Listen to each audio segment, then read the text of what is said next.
Oh, there they are. Hello, friends. It's Mindy Audlin. Welcome to What If Wednesday here in the What If Up Club. This is where we greet you midweek to give you just a little bit of a boost, a little bit of encouragement, inspiration. Whatever's going on in your world, we want to know about it. We're here to What If Up with you to create new possibilities. By the way, if you're new to our world, you're new to this whole What If Up idea, essentially, here's the gist of it. There are things that we want, there are desires that we have, and some people will say, what if I can't? What if this isn't the time? What if it all goes wrong? Maybe sometimes you have that thought in the back of your mind too. We call that what if downing. And what we do here in our What If Up Club is this is a place to come together and practice turning that mindset around, seeing what happens when you connect with other people with the common intent to see possibilities, to find that place of hope. It is great to see you. I love seeing your eyeballs. I love knowing who's here. So in the comments, we know who's in the house, we know how you're doing this day, this week, as we dive into What If Wednesday. So today's What If Wednesday topic was inspired by a Facebook group that I'm in. And this was a mom that was reaching out. And I just want to share, before I go into the details about it, that this is not intended to be judgmental in any way about how this mom or any mom or dad parents, because parenting is, it's a journey. And I have a lot of reverence and compassion for people on the parenting journey. I am on the parenting journey, and it is one of the most amazing, rich, fulfilling, challenging experiences in my life. Wouldn't trade it for anything. And there's probably nothing that has caused more growth for me than being a mom. So I just want to preface this whole thing by saying I was sent into sort of a spiral of thought and reflection as this mom reached out. And she reached out because what she was trying wasn't working. So I just want to kind of preface this by saying this is not about what's right or wrong. This is about what works and what doesn't work when you're trying to be a good mom, a good dad. So here was what she posed, and I'd love to hear what you think and how maybe it might bring up some memories of your own childhood as well. So this is a mom who has two kids, and she was working on these two things that were showing up in her kids. One was the issue of respect and speaking respectfully with her. And the other issue was around helping with the house, like helping do chores so that she wasn't just constantly cleaning up after everybody. So pretty common things, right? If you're a parent, you probably have had those conversations as well about respect or cleaning or helping or whatever that thing is. So her approach had been to, when her child was being disrespectful, she was having her child write out 50 times, I will respect mom and dad. I will be respectful. I will be respectful. I will be respectful. And she was having them write. And she's thinking, what's the appropriate number of times to have them write it? How many times do they have to write it before it becomes punishment, before it becomes a deterrent for them to do it again? And for me, I had a cringe moment out of that, because for me, writing is a joyful experience. Writing is healing. As a kid, I found a lot of self-expression, a lot of healing, a lot of solace in journaling and writing and sharing my thoughts. So the thought of writing as a punishment, I'm like, oh gosh, don't do that, because writing is so healing. So I was immediately thinking, what if instead of writing as punishment, what if it was have a journaling exercise and think about it, and then let's talk about it. So what if there are other ways? What if there are ways that maybe aren't so much punishment, but ways of opening the doors of communication? So we're going to talk about that. We're going to talk about not only possibilities for parenting, but the deeper issue which came up for me is the idea of, as a parent, we're bigger, stronger, older. It's our house, right? You're in my house. When you were little, did you have the conversation that you should do what I say because I'm your mom, because your dad, or when your father comes home, or any of those types of things where our behavior was influenced not because we wanted to, but because someone else had authority and power over us? And what is the impact of those learnings at an early age. So that's what we're going to talk about today. We're just going to dive in, and I would love to hear what you think, what your ideas are, what your memories are of growing up. What did you learn about power and who has it and how you can use it and how you can't? Greetings. Hello, David, my friend, sending you love. It's so good to see you here. Thanks for checking in. Thanks to all of you for watching. I want to welcome, before we dive in, I want to welcome the new members of our What If Up community. So our What If Up group at facebook.com/group/What If Up. Sending a fabulous welcome, how do you do, to Deb Devine, Barbara Ann, Jenny Tremble, Lori Woodley, Denise Childs, Leah Rains, Trudy Bradley, but wait, there's more. Sherry Shipley, welcome. Virginia Dixon and Anna Griesbach. I hope I said that right. But I want to welcome you all and thank you so, so much for being part of our What If Up family. We grow exponentially through our coming together to brainstorm.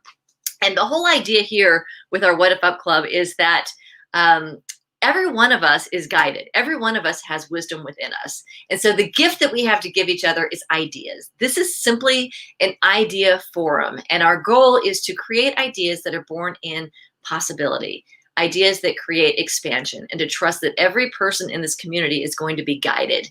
Now, I know for me, if I've had those moments where early on in my parenting career where I have, done here's the action and here's the punishment that's supposed to go with it.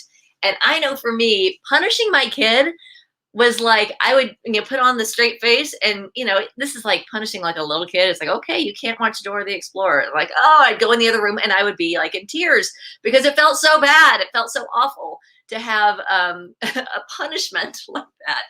So I started looking early on because of my own discontent about how can we do this differently? What if there is another way that doesn't feel so bad as a parent? What if those feelings of, just the angst of a punishment, what if that's actually guiding us to a new possibility? So I'm going to share a few stories from my own life, and I would love to hear from you. What was it like for you growing up? How did power flow in your family, and what did we learn from it? What we know from brain science is that by the time we're 5 years old, our brain has created a model of reality based on the experiences that we have. So by the time you're 5 years old, you've learned who has power and who doesn't. And I tell you, if you come from a family where maybe, when your dad gets home, look out when your dad gets home, which is kind of, my dad was the one, I didn't get punished very often. But when I did, it's usually go to my room, nothing big. But it was always my dad who was in charge of that. So what does that say to a young girl when you grow up? Like, who has the power and who can be the authority? Is it power by authority or power through the power of love? And that's what we want to step into is what if, rather than using the power of our authority or the power of I'm bigger than you, I'm stronger than you, I have more privilege than you, what if we step into the power of love? And I'm going to keep it on a parenting level because that's the world that I live in. I know we could go down a really, we could go into a spiral of all the different ways that there's power struggles and oppression and those types of things. So I'm just saying this just to kind of get your mind spinning. Diana says, hi, Diana, welcome. It's so good to see you here. Growing up with feelings of being disempowered, believed others had power over me, right? So good to claim my spiritual power to co-create. And isn't that what it's about? Isn't that what we really want our kids to know, the next generation? What if we could empower them, not because I have power to give you, but what if it's really coming from that space of you have creative power, I have creative power, you have things that you want, I have things that I want. Let's co-create this relationship together. So that's the possibility. What are the possibilities? What do you see? What if we could come from that place as we are influencing each other and influencing this next generation? So David, no support. Yeah, so that happens for a lot of us. We learn that young. And so it's, difficult to step into something we've never seen before. But the good news is our imagination is our gift that allows us to do that. What if we can use the power of our imagination to create a new paradigm and not to keep recreating the old stuff over and over and over again. So I'm going to share with you one of the tools that I have used, that I have found is in my my power pack of reminders as mom, and that is this thing called presuppositions. My presupposition is that my kid, and every kid, is a good kid, is an amazing kid, is an incredible human being. My daughter is one of the most generous, sweet-hearted, kind-natured human beings I've ever known. And so when there's something that shows up that isn't that, I always presuppose that because I know her to be a good person, that when the behavior isn't matching that highest her that I know her to be, then my job as mom is to figure out what's wrong. What's wrong? I heard once that the difference between an optimist and a pessimist is that an optimist expects things to go well, and when they don't go well, it's like, that's strange. Versus a pessimist will do the opposite. They expect things to go wrong, and when things go well, they're like, that's strange. That's the only difference. It's not that things happen differently, it's how we perceive it. So what if we look to this next generation as, you are amazing, you are powerful, you are good at heart, and anything that shows up that is not that is an opportunity for us to open the doors of conversation, for us to co-create and to really explore what's going on. I can't imagine what it must be like to be a teenager in a pandemic. What must that be like? What if we open the doors of love and allow that love to guide us in conversations, no matter what the age is? I had very strict parents who were all powerful and punitive. That was kind of the way back then. I mean, that's what they learned, right? As a mom, I was careful to communicate with my child about what was really going on. Yeah, how powerful is that? So as an adult, to be able to have conversations that are real with our kids, to be able to say, here's the reason why I'm concerned, and it's because I love you that I'm concerned, and it's because I want this. I want to be in a home that's respectful. I remember when Jenna first reached an age where she would go to school and she would learn these ways of speaking that were not respectful. But she didn't know that. She's a kid, right? She just isn't intentionally being disrespectful. She's just learning new ways of communicating. And so she'd come home and she would speak to me in a way, and I would be like, I told her, I said, if I ever heard anyone talk to you the way you just spoke to me, I want you to know I would go all mama bear. I would go all mama bear on them. I would never allow someone to speak to you the way you just spoke to me, because I love you so much. And that is why I can't allow you to speak to me that way, because then I'm not being a good role model, right? If I let you speak to me that way, what am I telling you about how you are to allow other people to speak to you? What if I can be a role model for setting boundaries around how people communicate with me? And even though I love you so much, because I love you so much, just can't let that happen. I can't let you talk to me that way. So try again.